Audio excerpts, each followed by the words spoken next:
Hi friends, మీకు ఈ video నచ్చితే లైక్ చేయండి, సబ్స్క్రైబ్ చేయండి. చిత్ర బర్త్డే సందర్భంగా అపూర్వ సెలెక్ట్ చేసిన మంచి డ్రెస్ వేసుకొని నక్షత్ర యువరాణిల దిగి వస్తుంది. అలా యువరాణిల దిగి వస్తూ ఉంటే అపూర్వ చూసి చాలా చాలా సంతోషపడిపోతూ, చూసావా నా కూతురు యువరాణిలు ఎలా దిగి వస్తుందో అని గోరింటాకు పిన్ని చెప్పుకుంటూ మురిసిపోతూ ఉంటుంది. ఇక నక్షత్ర కూడా చాలా రెచ్చిపోతూ అలా దిగి వస్తూ ఉంటుంది. అప్పుడే భూమి అటుగా వెళ్తూ ఉంటే, ఏ భూమి, నా కోసం సపరేట్గా జ్యూస్ తయారు చేసి తీసుకురా అని చెప్పుతుంది. ఫ్రెష్గా చేసి తీసుకురా అని చెబుతూ ఉంటుంది. అపూర్వ వీడియోని చూపించి బ్లాక్మెయిల్ చేసిన సంఘటన గుర్తు చేసుకొని అలాగే మేడం అంటూ పూర్ణి కిచెన్లోకి వెళ్తుంది.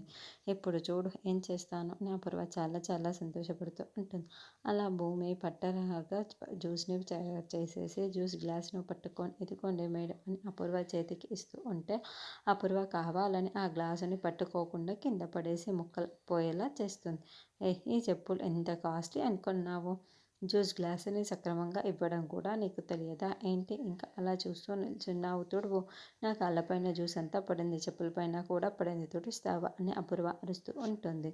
దాంతో భూమి కన్నీళ్లు పెట్టుకుంటూ అలా అపూర్వ కాళ్ళని చెప్పులని తుడుస్తూ ఉంటుంది. తన చున్నీతో మరీ తుడుస్తూ ఉంటుంది. ఇదంతా చూస్తున్న గోరింటాకు పిన్ని అపూర్వ చాలా చాలా సంతోషపడుతూ, నాతో పెట్టుకుంటే ఇలాగే ఉంటుంది అని అపూర్వ అనుకుంటూ ఉంటుంది. ఇప్పుడే ఏం చూసావు, ముందు ముందు ఇంకా చాలా ఉంది అని అపూర్వ అనుకుంటూ ఉంటుంది. తర్వాత భూమి శోభచంద్ర ఫోటో దగ్గరికి వెళ్ళి ఏడుస్తూ, అమ్మ నాకు చాలా ఏడుపొస్తుందమ్మా అని వెక్కిళ్ళు పెడుతూ ఏడుస్తూ ఉంటుంది.